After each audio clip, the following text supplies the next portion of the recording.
Hello, Satnam everyone. Welcome back to the Aquarian Shift. My name is Jason Diltz, also known as Teg Akaldeep. That is my spiritual name.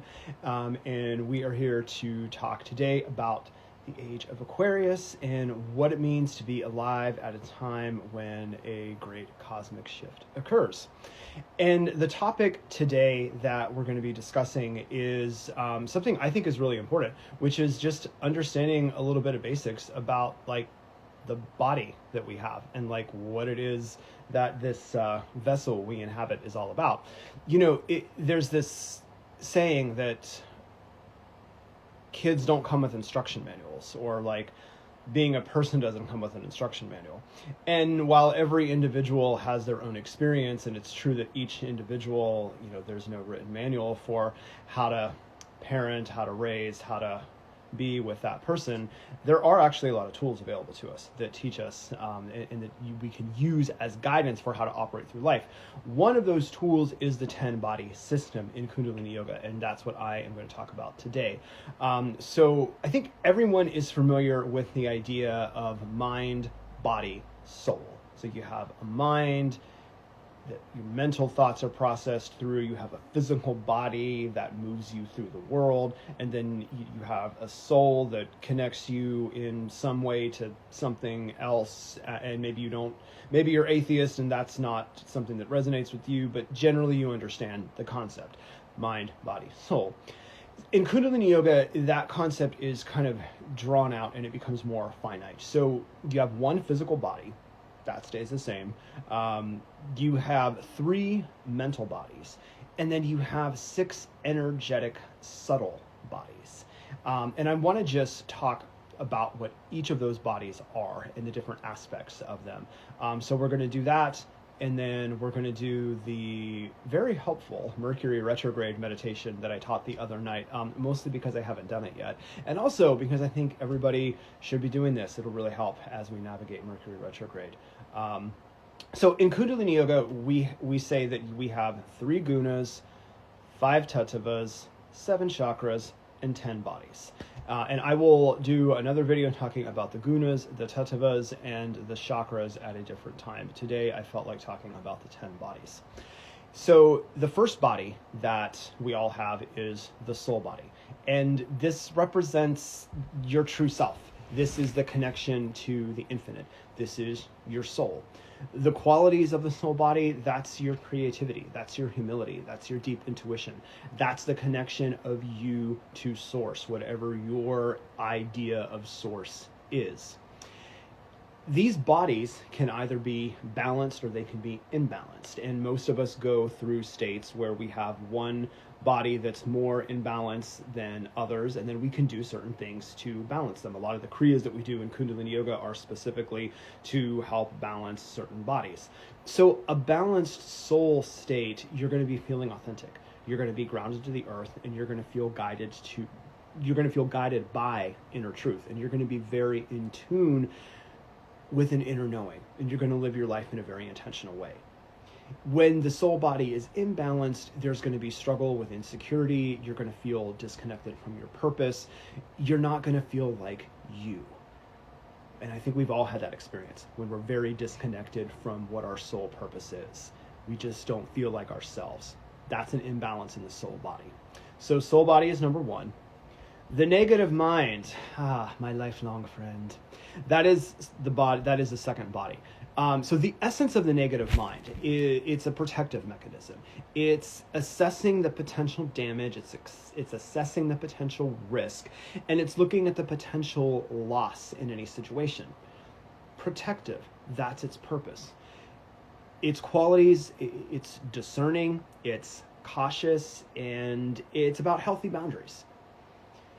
In a balanced state, the negative mind helps you avoid harm, and it helps you make wise decisions because you've looked at all the information that you've had and you've decided, okay, this works, this doesn't work, I'm going to take this profit, this loss, and I'm going to navigate the situation in this way. That's a very healthy relationship with a negative mind. You don't just take everything that comes your way, you assess it, you process it, you make a decision. Where it gets imbalanced, and I know all about this because I've lived a life of a very imbalanced negative mind, a life of fear, being in a fearful state, being overly cautious, having a very pessimistic outlook. Every time an opportunity presents itself, you immediately see all of the potential loss, none of the potential gain. It really has nothing to do with being a negative person per se, although that can be the result of having an overactive negative mind, is that negativity overwhelms your personality and you become negative. But ultimately what the negative mind is there to do is to help protect you. And so you want to have a balance in the negative mind. The third body is the polarity of the negative mind, and that is the positive mind. The positive mind, it sees the possibilities when a situation it presents itself. It sees opportunities, and it sees the silver lining. You know, the whole when life gives you lemons, make lemonade. That is a positive mind, third body expression, because the positive mind sees where you can have gain. The qualities of the positive mind: optimism, enthusiasm, that sort of can-do attitude. I talk a lot about victory. Victory is a very positive mind projection. In a balanced state, you're going to be encouraged to take action. You're going to have faith. You're going to have trust in the actions that you're taking. And when a situation presents itself, you're going to be able to see that. You're going to see the potential gain, and you're going to go for it. In an imbalanced state, you can be overly optimistic, you can lack discernment. That whole rose-colored glasses thing, that's a very imbalanced, overactive, positive mind. And what we want to do, positive mind, negative mind, we want to understand how to work with both of them, and then ultimately go into the fourth body, which is the neutral mind. And the essence of the neutral mind is that's the mediator between the polarities of positive and negative. It's the impartial observer. It's you being able to be objective, looking at a situation, seeing all of the facts, and just analyzing them. And before you make a decision, you are just able to see it for what it is. The qualities of a neutral mind: wisdom, neutrality, acceptance, being in a state of observation rather than reaction. A balanced state of a neutral mind, you're going to be able to see situations clearly. You're going to be able to respond thoughtfully. You're not going to be reacting. You're going to be taking things in. You're going to be assessing, and then you're going to be responding in a way that is appropriate to the energy that is in front of you. Imbalanced, you can be very indecisive. You can be overly analytical. In evolutionary astrology, we talk a lot about analysis paralysis, which is a trait of Virgos. If you have Virgo friends, they may have the character trait of over-analyzing things to the point that they can't make a decision, and they're sort of just paralyzed by their analysis or self-analysis. That is an imbalanced neutral mind. So those are the three minds: positive, negative, positive, and neutral.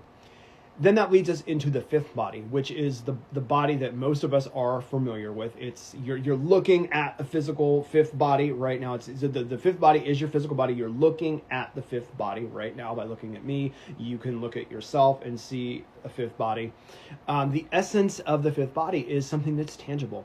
It's literally the material self. It's the shell that houses the spirit, and it's the conduit, it's the vehicle through which we do all of the work in the world that we're here to do. Some people call it a meat suit, some people call it a vehicle, some people call it a vessel. It's just your body, and you got to be friends with it. Qualities of the fifth body, the physical body: strength, vitality, resilience. It's the ability to make something happen because you have the form to make something happen with. On other planets, they don't have physical bodies. In other places, energy exists in very different states. Here, energy takes on a physical presence. Now, we just live in reality as we know it, so we don't really stop to think about how cosmologically amazing that is. But in fact, it's kind of awesome, I think. a balanced physical body, you're going to basically act as a tool of your soul's expression. So whatever it is you're seeking in life, you're going to go for it. You're going to get it, and you're going to feel strong. You're going to feel a sense of vitality. You're going to feel vitalized in your life. An imbalance in the physical body, you're going to feel physically weak. That manifests itself in poor self-care. It could be poor diet, poor sleeping patterns. Over-identification with appearance, that's another imbalanced aspect of the physical body. So it's not just about letting yourself go and looking haggard and eating bad. It could be the opposite of that. It could be way over obsessed with how you look, the sort of Adonis complex. A lot of physical body imbalance in the gay community. Maybe I'll do a whole video of talking about that another time. I by the way, I know this from personal experience because I've had a lot of imbalances in my physical body over my lifetime. But nevertheless, that is only one of 10 bodies, and the idea is we have to become in harmony with all of them. That leads me into the 6th body. So now, the first body that I talked about, we talked about the soul body. That's one of those 6 etheric bodies that you have. The rest of these are all etheric. So the 6th body is a body that I've talked a lot about on here, and that is the arc line. That's the halo of energy that extends over the head, and it goes from earlobe to earlobe. All incarnated humans, male and female, have an arc line from their earlobe over the top of their head to their other earlobe. All incarnated female beings have a second arc line from nipple to nipple. So we all have at least one. Many of us have 2 arc lines. And the arc line is where your intuition is. It's your 6th body. It's also your 6th sense. It's where you understand and experience intuition.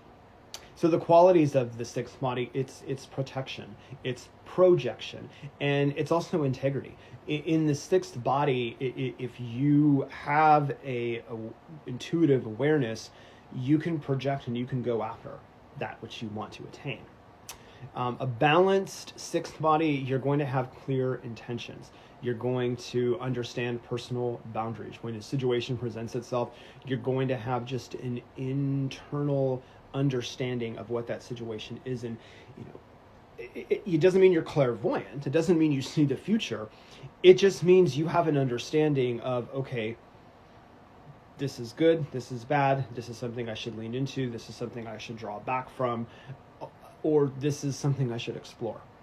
Having a balanced 6th body, the arc line, having a balanced arc line, it'll give you that. When it's imbalanced, you may be in a state of confusion. You might feel vulnerable.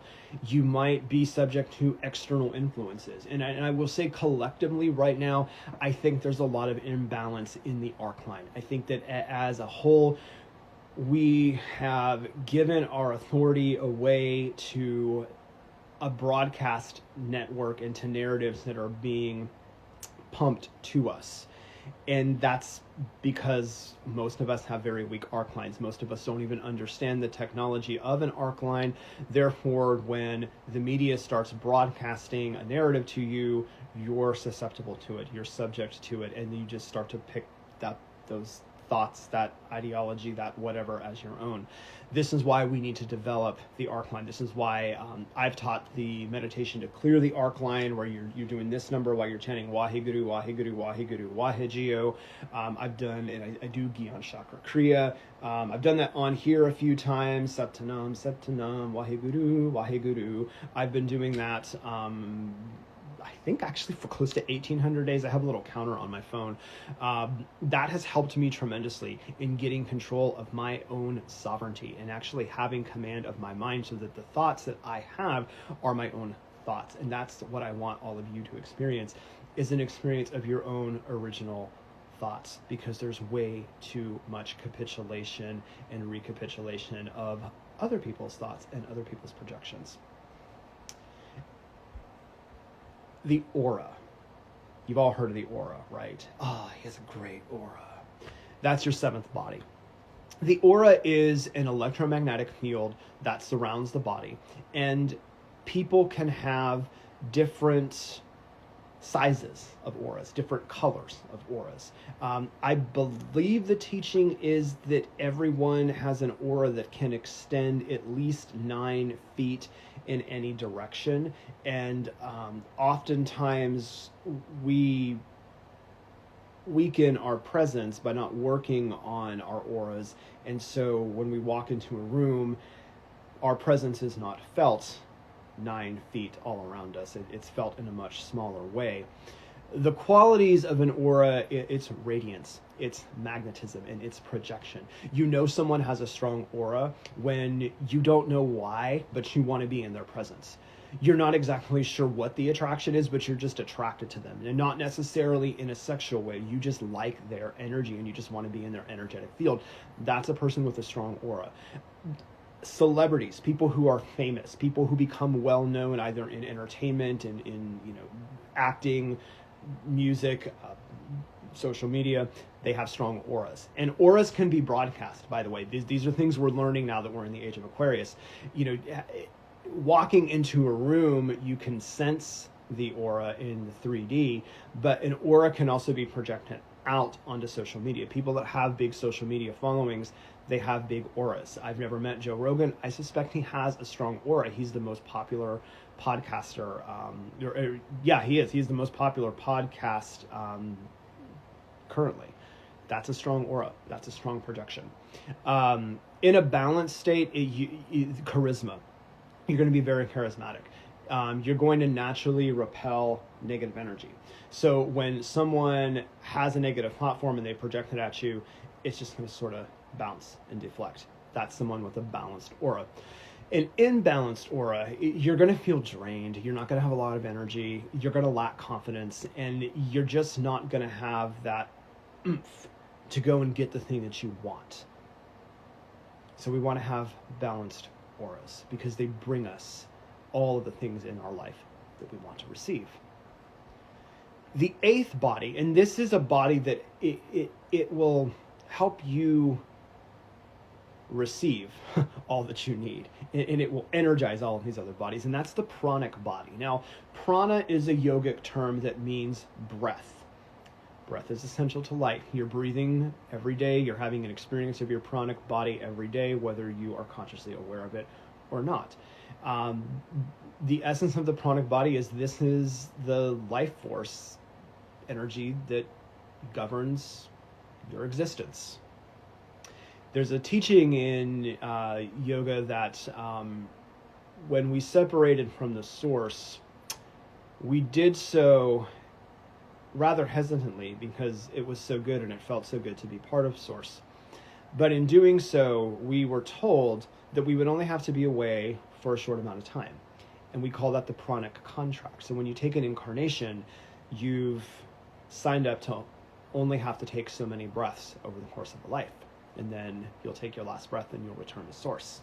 Now, you can extend that contract if you so choose during a lifetime. You can shorten that contract. We do have checkout points. We do have points where we're allowed to extend. All of that is happening on a subtle level. Those are not things we're consciously aware of, but that's the idea of the pranic contract. So the qualities of the 8th body, the pranic body, it's vitality, it's energy, it's an enthusiasm for life, because the more in tune with your breath you are, the more on fire you are about being alive on this planet. And we want people who have a strong pranic body because we want people who are excited to be alive. How many of you know people that are not excited to be alive? Are you one of those people that is not excited to be alive? I know I have been. Some days I still am. I try to consciously work on my breath every day because when I do breath work, when I do breath exercises, I have a better experience. In a balanced state, the pranic body is going to have strong immunity. There's going to be an abundance of energy. You're going to feel jazzed. You're probably going to have better health. You're probably going to experience life in a much brighter way. In an imbalanced state, you're going to feel tired, fatigue, very much an association of an imbalanced pranic body. Breathlessness, like you're always just out of breath and you never have like enough breath in you to do the thing you want to do. And a lack of motivation. When you have an imbalance in your prana, you just don't feel like doing a whole lot. The goals that you have, you just can't muster the energy to do them. I've had experiences with this. I've had a lot of things in my life I've wanted to do for a long time, and I just lacked the prana to do them. And once I started doing breath work, and when I'm more intentional about putting breath into my system, I have a lot more motivation to make things happen. Part of why I'm doing these videos, I've been doing more with my breath lately. That gave me the motivation to figure out how to get on Instagram. I'm learning how to do thumbnails for YouTube videos. And, you know, these, I'm not changing the world. I'm not, you know, going to be the next big thing necessarily. That's not the point of this. The point of this is just me sharing the teachings. That's why I wanted to do this. And I just wanted to do this for so long and wasn't able to motivate myself. And a lot of it was a lack of prana. So soon I'll teach some breath works that you can do, because I think this is a issue that a lot of us face in our daily life. So that's body 8. The 9th body, and this is a really important body. This is the subtle body. This is, in its essence, it connects you to the infinite. It's your connection to the etheric realms. It's your connection to the divine. And it's your ability to feel things on a subtle level. And we're becoming more subtle. That's part of the change of the ages that we're experiencing, is our subtle bodies are becoming more important. You know, in the last age we were in, it was very much about, you know, more of our physical body. It was about more of the mental exercises that we had to go through during the age of Pisces. You know, in this Aquarian age, the energy is going to be more subtle. You're going to have to get more in tune with yourself in relation to the cosmos. So the qualities of the subtle body, it's intuition, it's sensitivity, and it's spiritual pursuit, and ultimately spiritual mastery. So, you know, learning about the 10 bodies, that's a very subtle body thing. Learning about the cosmos, astrology, that's a subtle body practice. Any kind of meditation, any kind of yoga, any kind of sound healing, any kind of any spiritual practice, that's you getting more in tune with your own subtlety in your subtle body. A balanced subtle body, you're going to perceive the unseen, and you're going to be able to grasp deeper truths. When you have a situation come in front of you, you're going to be able to see the surface of the situation, but then you're going to see what's underneath it. Yesterday, I talked about the sutra, recognize that the other person is you. It's an Aquarian sutra. It's the subtle body that's able to recognize that.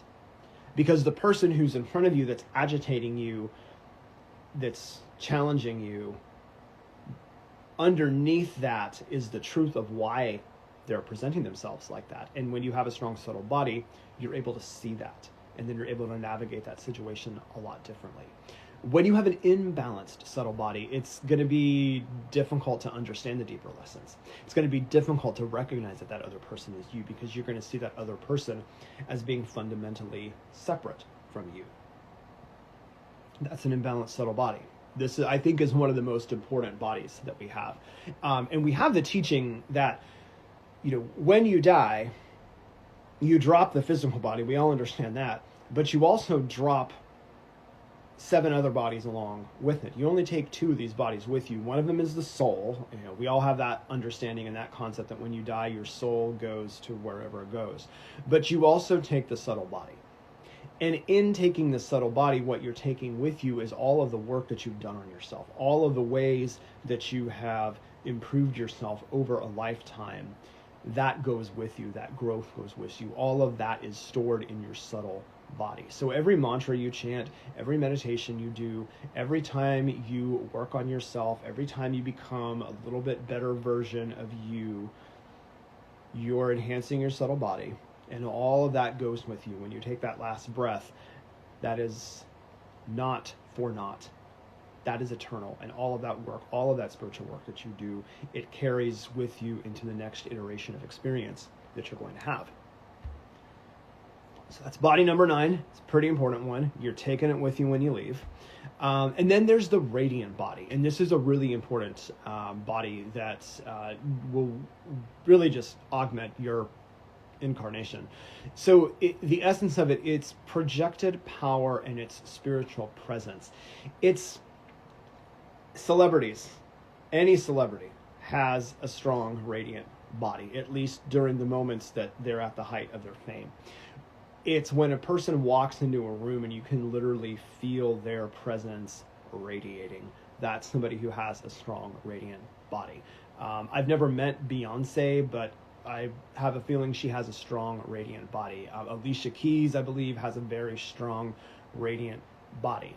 The qualities, it's courage, it's confidence, it's leadership. It's somebody who isn't afraid to go out into the world and get the thing that they want to get, attain the victories that they want to attain. A balanced state of a radiant body is going to be somebody that has natural magnetism, and they're just going to have a fearless expression of themselves. People are just going to be drawn to them naturally because they like their energy. And they're going to be bold. They're not going to apologize for who they are. And they're just going to project authentically their essence. And people are going to be into that because of the authenticity of that projection. An imbalanced radiant body is going to be somebody who's fearful. There's going to be a lack of trust in oneself. There's going to be the possibility of being great, but the lack of the ability to manifest that greatness. And I won't name names, but I think we can all think of people in our own life and in public life that have just not had a strong radiant body and weren't able to step up to the moment and embody that. As much as I appreciated a lot of the things that Hillary Clinton did, I think that was one of her, that was one of the things that did her in. I think she has a very strong negative mind, and her radiant body, it wasn't strong enough to penetrate into the collective consciousness, and so people didn't resonate with her because she didn't have that magnetism, or at least she didn't know how to turn that magnetism on in a public way. So that's one example. We can think of probably hundreds of people in our public life who have strong radiant bodies and weak radiant bodies. So this is just a very brief overview of the 10-body system in Kundalini Yoga. This is just one way of understanding yourself, understanding the people around you. Maybe we do come with instruction manuals because we were given a lot of knowledge about how to live in this physical body that we have. And this 10-body technology, I found it to be extremely helpful. You can read a lot more about this. I just gave you some basic cliff notes that's based off of readings that I've done. I also took a course with Rama that gave you not only the knowledge of the 10 bodies, but gave us experiences through meditations and through kriyas, and that was amazing. So this is just, the Jason Doltz Cliff Note version of it. Do your own research, as they say, or ask questions. You can always ask me questions about this. So with that, I'm going to take a quick sip of water, and then we're going to do the Mercury Retrograde meditation. So as I said the other night, it's Mercury Retrograde, everybody's favorite time of the year, where communication, technology, travel, it all gets interrupted, and it all is reminding us to slow down and do a self-inventory of what's working for us and what is not working for us. I have, for the last 9 years, worked in a business where I help run Airbnbs. So that's travel, that's technology, and that's communication. It's everything that Mercury rules. And I was never really a believer in astrology. I wasn't a disbeliever, but I never had like a true belief in the cosmos until I started running Airbnbs and had the awareness of Mercury retrograde, which if you live in Los Angeles, it's hard to escape someone talking about Mercury retrograde. So I remember the first year that I was doing Airbnb, I was aware of Mercury retrograde, and every single time Mercury would go into retrograde, the internet stopped working. The lock that had been on the door for 5 years and never had a problem just didn't open anymore. TVs wouldn't turn on. Guests would end up at the wrong listing. And communication with guests just became very difficult.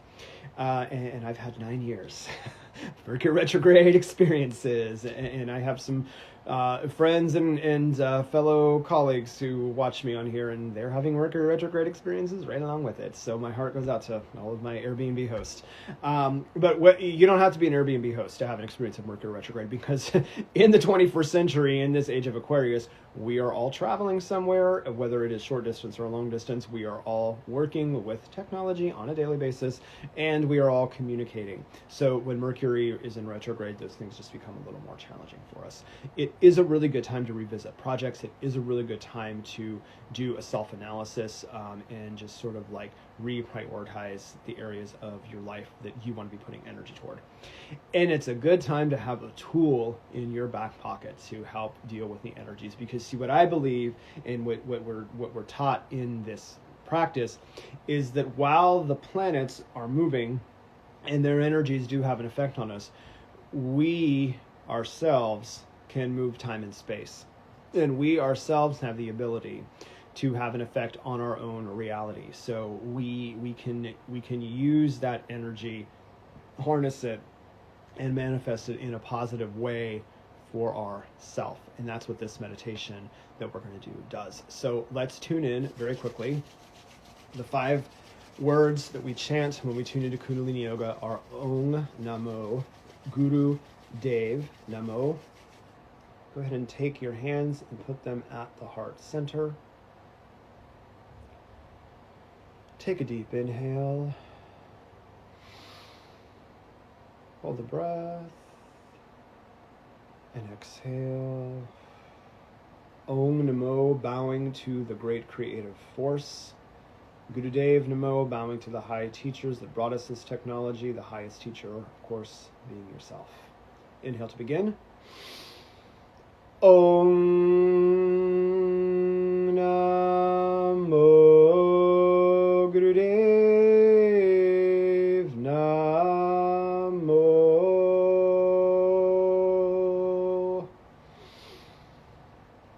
Om Namo Gurudev Namo.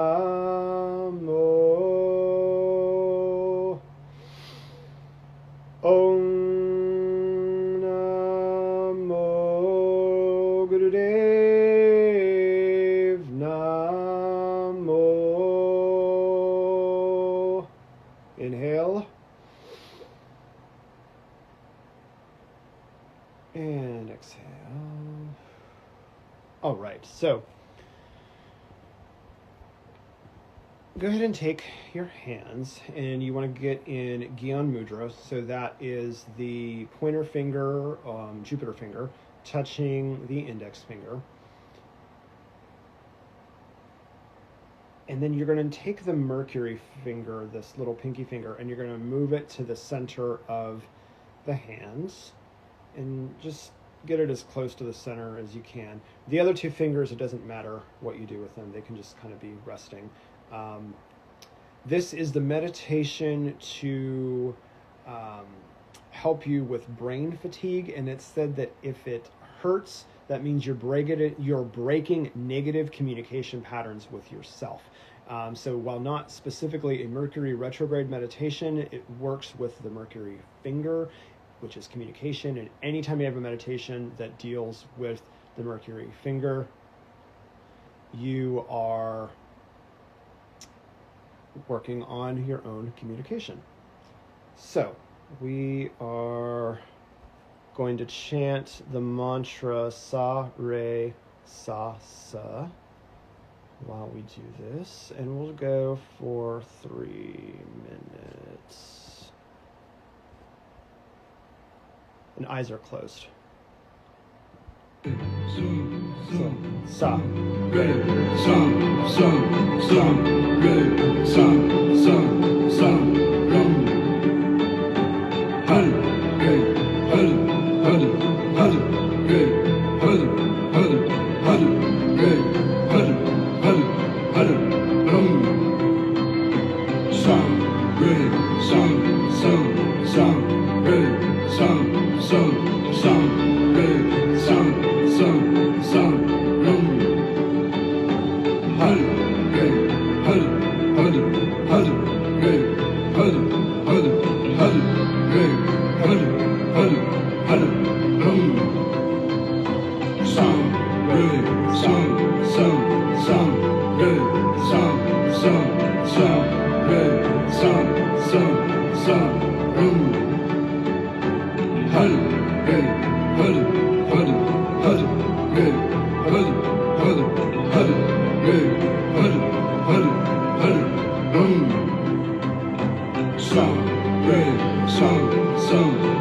And that is the meditation. Thank you so much for joining or watching later. I appreciate all of you so much. May your Mercury retrograde be as smooth as possible. That is my wish. May the long-time sun shine upon you, all love surround you, and the pure light within you guide your way on. Sat Nam.